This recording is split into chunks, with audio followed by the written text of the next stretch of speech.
Hey, what's up guys? Diplexheated here again. Welcome back to... Oh, fuck. Spit over my screen almost. God damn it. Did you hear that? Oh, fuck. Yeah, swallowing whatever you have in your mouth is probably a good idea before you start talking. But, anyway, so, before we get into the battle itself, I thought I'd comment on plenty of comments that I've been receiving this week, and it's from people concerned about my health. And let me tell you one thing once and for all before we actually get going with this fairly simple but sweet battle is... Go back and look at my videos from like 7 years ago, okay? Feel the enthusiasm, feel the natural random and quirkiness of the videos, feel the unpressured and unforced voice and the kind of just relaxed atmosphere, despite them being cringy as hell. I mean, that was me 7 years ago, starting out with YouTube. I was nervous and I didn't really know what I was doing, but still, compare that to like videos from just a few months ago when I was undergoing a lot of stress, I was feeling pressure, I wasn't very enthusiastic about what I was doing. And now this week or this month in general, I've kind of fallen back into my old ways. I've looked at it more like a hobby. I've really done what I've wanted to do, and I've allowed myself to not be perfect in terms of introductions or things I say, just to be myself, to really just let all that out. And I'm feeling the best I've ever felt. I'm the most happiest, most relaxed, and healthiest Simon I've been in many, many, many months. And now you're concerned about my health. That's just bloody retarded, man. That's fucking weird. Okay, I don't know what you consider good, but to me, enthusiasm and being happy and normal and myself, most importantly, is to me good health and not feeling like you're doing a bloody History Channel episode. I mean, I do make a lot of historical content and stuff like that, but that doesn't mean I have to be all stiff and like bloody National Geographic, okay? Although History Channel and those people, they've been doing like alien shit recently, so I suppose they're loosening up some of that stiffness. Anyway, the map we're on today is made by Grizzly, and it's one of 3 that I've been sent. It's pretty cool looking. We're on a snow map. We've also got a desert and a green map. I say green map when there's green shit on the floor. What do you call that anyway? A temperate map? Yes, a temperate map. A green map? No, temperate map and a desert map, yes.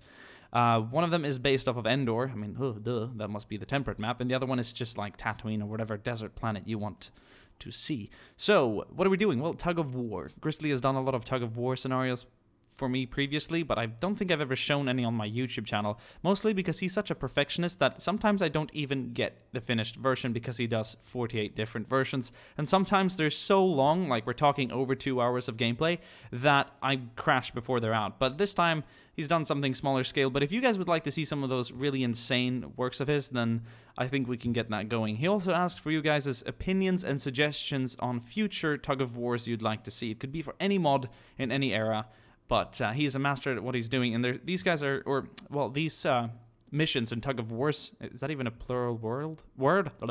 Tug of Wars? These Tug of War scenarios, I suppose that's more correct, are way better than mine. Mine were so simple. I only really did one with like a few soldiers marching at each other, but these are like super random and ambient, and they still have a really nice mechanism.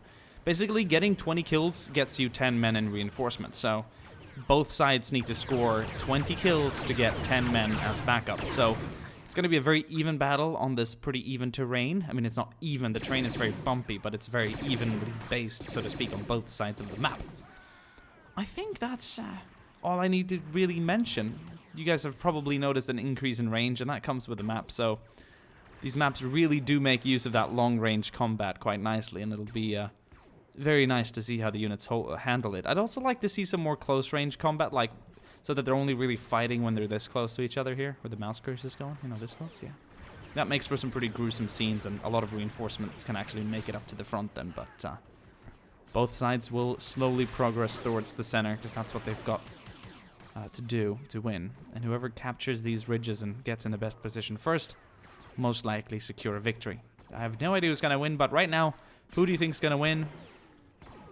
Both of the sides have like similar weaponry. There's obviously some change in the main rifle, like how the battle rifle on the Rebel side appears to be more of a long-range weapon, and the Stormtroopers have more of a close quarter weapon, so to speak. They've got the E11, right? And the Rebels have the A285 or the A295. I do believe there's different variants like that. 285, yes. Cool stuff. But look at that long-range firefight. Look at all the blasters firing away, and they're just like crossing into this valley here in between the two beautifully shaped mountains. So this is going to be a bit of a melting pot in the future, I think. I'm not sure how this is going to go, really. So oh, wow, the Empire's massing some serious firepower here in the center now. Looking very, very good indeed.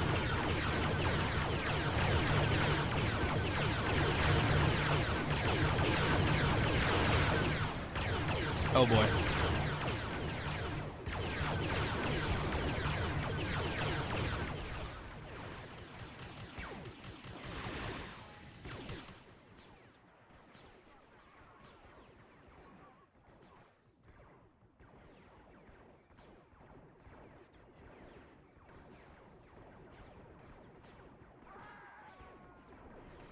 We have a few more Stormtroopers moving up to the ridge itself. Do you guys do you guys like the increased field of view? It really covers like a larger area, so you get a better idea of what's going on. Oh my god. So, as soon as the Stormtrooper peeks over this ridge, he receives a lot of focus and attention there from the Rebels. So, putting a lot of focused fire on whoever's closest to them, I suppose. We have some Stormtroopers moving up on the right side as well, from this point of view, and also Rebels, but they've been gunned down. The other nearest Rebels are mostly going for the center. That's where they're trying to mass a lot of firepower. And this is turning into a freaking light show, man. This is absolutely insane.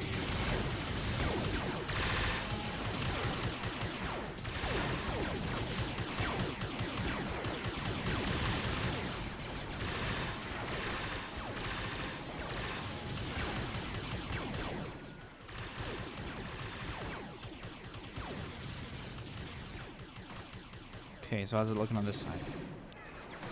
Wow, lots of casualties. This hill is littered with dead Stormtroopers.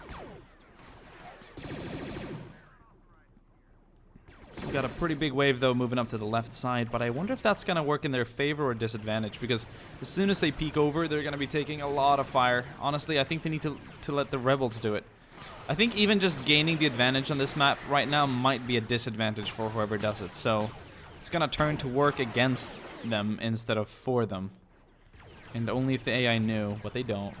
So, they're probably going to continue sending troops up here and getting themselves shot down. It would be different if the Rebels made it a little closer, whereas shooting the targets on top of the hill would be more difficult right from below the hill than at distance. But for some reason, the main Rebel force has been staying quite far back.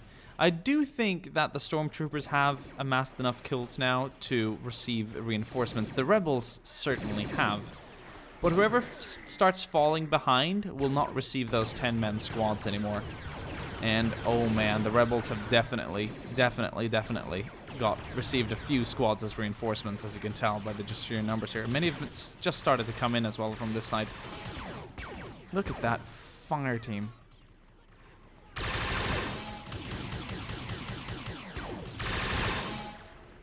Good stuff, man. Great stuff. And then we do have a few Rebels moving up here on the right side. So as soon as they start peeking over the hill, if they're even going to, then the Stormtroopers might win back some of the advantage here. But right now the numbers are very, very low. Oh, but we still have more Stormtroopers moving over the hill here. So the other two maps are very different than the other in terms of terrain. So this might be the only map that has these huge hills in the center. The desert map I've previewed, and it's got two big hills, but they're on either side of the map. So the center is more of a low ground, and you know there's more of an even firefight in terms of that. So the terrain is probably the biggest factor on this map, and the other maps have slightly different layout. The Ender one is very flat with lots of trees and cover, and the desert one, as I said, with the two hills, also have a few buildings in the center that you can occupy and use as cover. So the center is more covered, whereas the sides are more opened, as opposed to this, where the center is very open in a way. But there's plenty of cover from the starts here with all the different kind of bridges and hills covering the battlefield. So yeah, the casualties that the Empire has taken up here is just quite insane. But now that the Rebels are starting to throw themselves towards the center, they might put themselves in a tricky situation. They're gonna not have a lot of cover at all, and there's a lot of Stormtroopers opening up at them now, so that might be very good for them. We'll have to find out.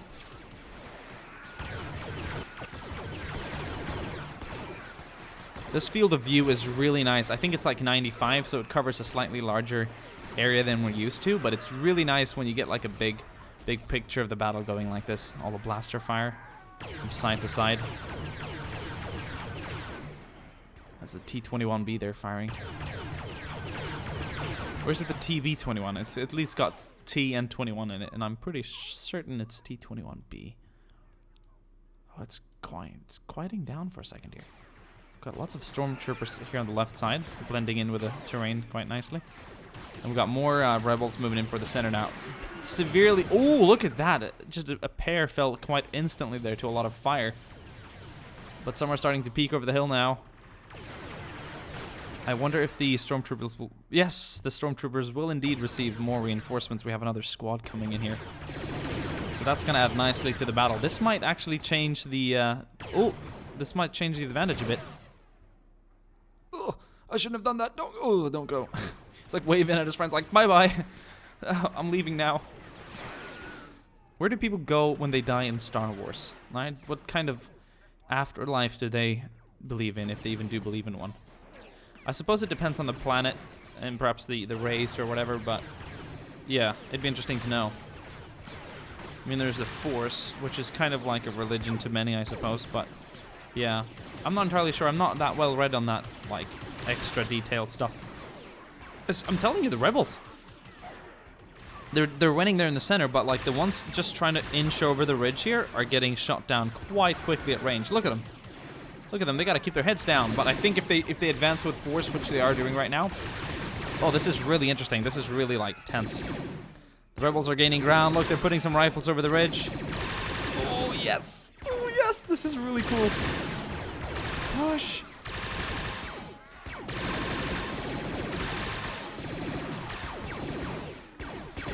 So a lot of people have been requesting more Star Wars and Tug of War, so this is a great mix of the two.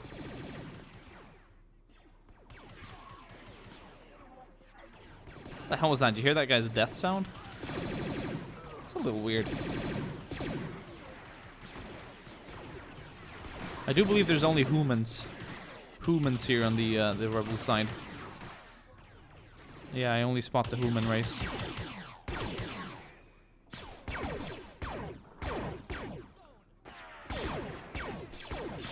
There's not that much. Well, there's a lot of Rebel reinforcements further back, and I think they just received another 20 total kills. Or not in total, but another 20 as a group. So they're getting 10 more soldiers coming in right now. What about the Stormtroopers? Have they gained 10 more kills? No, it's been a while since they just received their reinforcements. These guys here are still part of that wave that they received a few minutes ago. They just haven't been able to push up that much because they've definitely lost ground here. And the Rebels have taken over the ridge. I think if this is going the Rebels' way, it started their way, then it turned into the advantage of the Stormtroopers, and now they've actually... Oh, that's a rocket. That was a rare sight. I did not expect that at all, since there's no vehicles deployed. That was cool nonetheless. I heard it again. What kind of voice is that? Oh, man.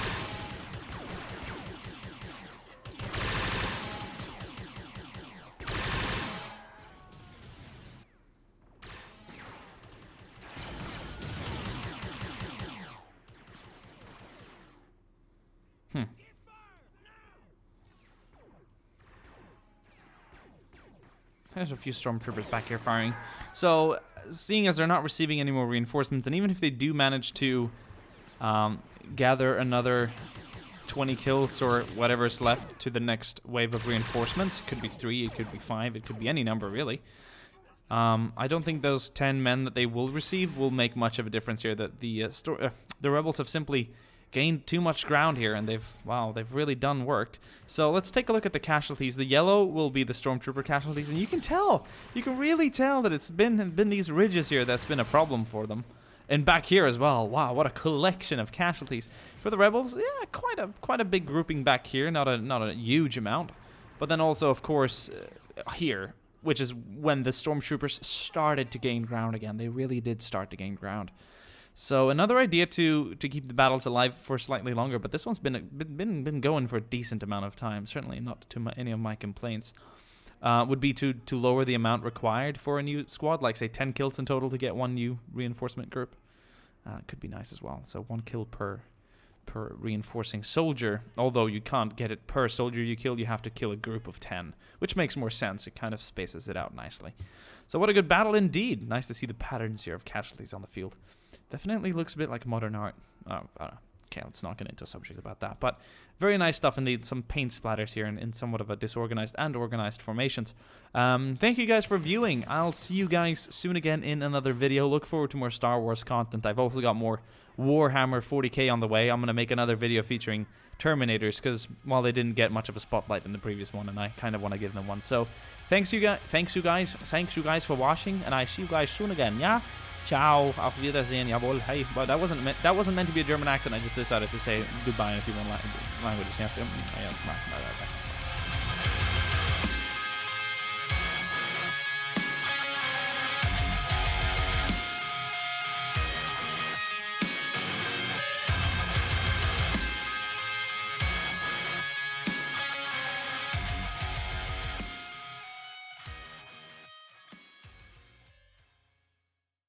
Yeah, I think it's a good idea to swallow whatever you have in your mouth before you start talking, or you'll split it out.